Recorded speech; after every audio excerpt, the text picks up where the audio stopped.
Hello dear students, today we are going to see verb. विद्यार्थी मित्रांनो, कालपर्यंत आपण पार्ट ऑफ स्पीच मध्ये दोन प्रकार बघितले होते. ते म्हणजे कोणते? एक म्हणजे नाउन, सेकंड प्रोनाउन. आणि आजच्या तासामध्ये थर्ड टाइप जो आहे पार्ट ऑफ स्पीच मधला तो म्हणजे कोणता आहे? वर्ब आहे. वर्ब. आता वर्ब मीन्स काय होते? What is verb? नेमकं वर्ब कशाला म्हणायचं? वर्ब कशाला म्हणायचं? वर्ब नेमकं काय आहे? काय आहे बरं verb? A verb is a word that expresses an action or state or an existent. म्हणजेच काय? वाक्याची क्रिया पूर्ण करणारा शब्द म्हणजे क्रियापद. ठीक आहे. Verb is a word. Verb is a word expresses an action that expresses an action. This is called verb. वाक्याची क्रिया पूर्ण करणारा शब्द. वाक्याची क्रिया पूर्ण करणारा शब्द म्हणजे क्रियापद. आता बघा काही एक्झाम्पल आपण बघूया की जेणेकरून तुमच्या लक्षात येईल म्हणजे वर्ब किती महत्त्वाचं आहे सेंटेन्स मध्ये. जसं आता नाउन असेल किंवा वाक्यामध्ये प्रोनाउन आलं असेल तर ते कशा पद्धतीने ओळखायचं आपण कालच्या तासामध्ये बघितलेलंच होतं. परंतु वर्ब जर वाक्यात नसेल तर वाक्य कशा प्रकारे अर्धवट वाटते आपल्याला हे जाणून घेऊया. बघा आता आपल्याला काही सेंटेन्स मी सांगतो तुम्हाला. For example, Hari swims in the river. आता या वाक्यामध्ये स्विम्स हे काय आलेलं आहे? हे वर्ब आहे. हे स्विम्स वर्ब आहे. पण हरी नदीमध्ये पोहते नाही का? हरी नदीमध्ये पोहतो. तर पोहतो हे काय झालेले आहे? ऍक्शन झालेली आहे. म्हणजे या ठिकाणी हे जे स्विम्स आलेलं आहे तर हे काय दर्शवत आहे? ऍक्शन दर्शवत आहे. ठीक आहे. सेकंड एक्झाम्पल बघूया. द वॉटर इज पाणी थंड आहे. पाणी कसं आहे? थंड आहे. वाक्याची क्रिया कंप्लीट झालेली आहे. वाक्य पूर्ण झालेलं आहे. पण पाणी कसं आहे? थंड आहे. हे थंड काय दर्शवत आहे? स्टेट म्हणजे स्थिती दर्शवत आहे. स्टेट म्हणजे स्थिती. स्थिती दर्शवत आहे. I think it's nice. आता या वाक्यामध्ये तुम्हाला काय दिसते आहे? मला असं वाटते की ते खूप सुंदर आहे. ते फार सुंदर आहे. सुंदर आहे म्हणजे आपल्या मनाची काय झाली आहे? ही फिलिंग झाली आहे. म्हणजे तुमचं वर्ब जे आहे काय दाखवत आहे? फिलिंग्स दाखवत आहे. बरोबर आहे. तर अशा प्रकारचे काही वर्ब्स असतात. म्हणजे वाक्यानुसार वाक्याची क्रिया पूर्ण करणारा शब्द म्हणजेच क्रियापद असं म्हटलंय आपण. बरोबर आहे. तर अशा प्रकारचे सुद्धा काही त्या ठिकाणी वर्ब आलेले असतात. आता नेमकं विद्यार्थी मित्रांनो तुम्हाला माहिती आहे का टाइप्स ऑफ वर्ब किती आहेत? तर वर्बचे दोन प्रकार पडतात. तर बघा आता टाइप्स ऑफ वर्ब नेमकं किती असतात? Verbs are of two types. म्हणजे टाइप्स ऑफ वर्ब्स कोणते आहेत ते बघूया. There are two types. There are two types of verbs. वर्बचे दोन प्रकार पडतात.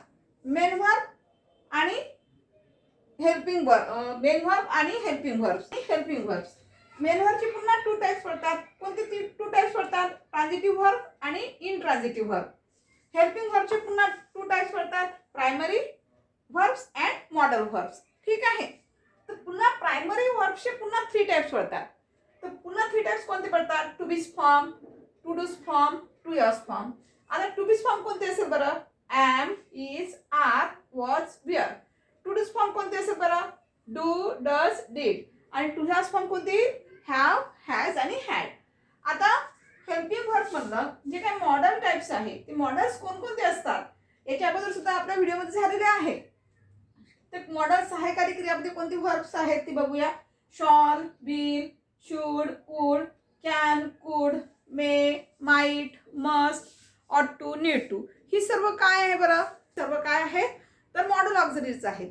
आता नेमकं आपण मेन वर्ब मध्ये जे दोन प्रकार पडलेले होते ट्रान्झिटिव्ह वर्ब आणि इनट्रान्झिटिव्ह. आता तुम्हाला लक्षात आलं असेलच की ट्रान्झिटिव्ह वर्ब कशाला म्हणायचं आणि इनट्रान्झिटिव्ह वर्ब कशाला म्हणायचं. आलं कुणाच्या लक्षात? Let us see transitive verbs. आता ही जी ट्रान्झिटिव्ह वर्ब्स आहेत, ही नेमकी ट्रान्झिटिव्ह वर्ब्स कोणती असतात बरं? कशाला म्हणायचं? ट्रान्झिटिव्ह वर्ब म्हणजे काय? What is transitive verbs? आता तुम्हाला बरेच वेळा तुमच्या शिकवणीमधून किंवा अभ्यास करण्यामधून गेलेलं असेल, पण नेमकं हेच असते, याविषयी माहिती नसते. तर आता हे नेमकं कसं जाणून घ्यायचं? What is transitive verbs?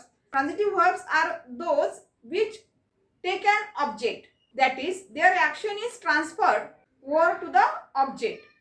आता नेमकं काय असते बरं? म्हणजे सरळ सरळ त्याला काय सांगायचंय की डायरेक्ट ऑब्जेक्ट दिले आकार डायरेक्ट. कारण कोणतंही वाक्य क्रियापदाशिवाय पूर्ण होते का? कोणतंही वाक्य जरी असेल तर ते वाक्य क्रियापदाशिवाय पूर्ण होत नाही. जसे की फॉर एक्झाम्पल बघूया आता, सीता रीड्स. वाक्य पूर्ण झालं आहे का? एक्झाम्पल मध्ये बघा, सीता रीड्स. तर या ठिकाणी ती काय वाचते?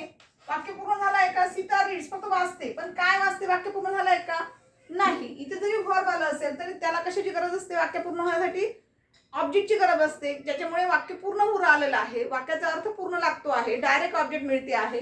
तर सीता रीड्स अ बुक घ्या किंवा सीता रीड्स न्यूजपेपर, नाही का, असं हे घेतलं तरी चालेल. म्हणजेच काय झालं, ही जे झालेलं रीड्स हे काय तुमचं त्या वाक्यातलं ट्रान्झिटिव्ह वर्ब झालेलं आहे.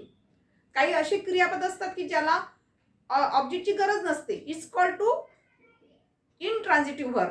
कोणते एक्झाम्पल येईल? कोणते येईल बरं तुम्ही सांगा? यामध्ये नेमके असे ज्याला गरज असते, म्हणजे रेग्युलर वर्ब सरळ सरळ. तर ही कोणती एक्झाम्पल आहे? जसे की प्ले, प्ले एक्झाम्पल मध्ये येईल. आणखी रीड, राईट, आणखी शो, कुक. म्हणजे ही जी वर्ब आहे, ही वर्ब कशी आहे?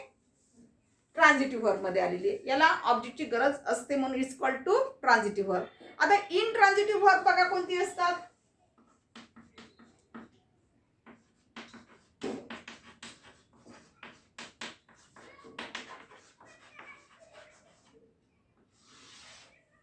इन ट्रान्झिटिव्ह वर्ब बघा कोणती असतात? Verb which do not take any object, याच्यामध्ये ऑब्जेक्टची गरज नसते. The action is limited to the subject. Example बघा. आता फॉर एक्झाम्पल मध्ये बघा नेमकं काय येईल? The baby is crying. आता क्राईंग, बेबी इज क्राईंग, रडतो आहे, रडत आहे. ठीक आहे, बाळ रडत आहे, पण वाक्य पूर्ण झालेलं आहे. इथं ऑब्जेक्टची गरज आहे का? म्हणजे या ठिकाणी बा शेवटी ऑब्जेक्टच येणं कंपल्सरी आहे का? नाही आहे. म्हणजे असे काही वाक्य असतात की ज्याला ऑब्जेक्टची गरज सुद्धा नसते. इथे तुम्ही द बेबी इज क्राईंग लाऊडली असे घेऊ शकता. नाही घेतलं तरीही चालेल, काही आवश्यकता नाही. म्हणजे वाक्याचा अर्थ पूर्ण होतो आहे. मग यासाठी काही शब्द बघा दुसरे, sleep, cry, laugh, Hari is laughing. असं जरी असेल तर त्या ठिकाणी तुम्हाला पुन्हा डबल आणखी वर्ब म्हणजे हे घ्यायची गरज पडणार नाही, ऑब्जेक्ट घ्यायची गरज पडणार नाही, नाही का. Laugh, giggle, etc.. म्हणजे हे जे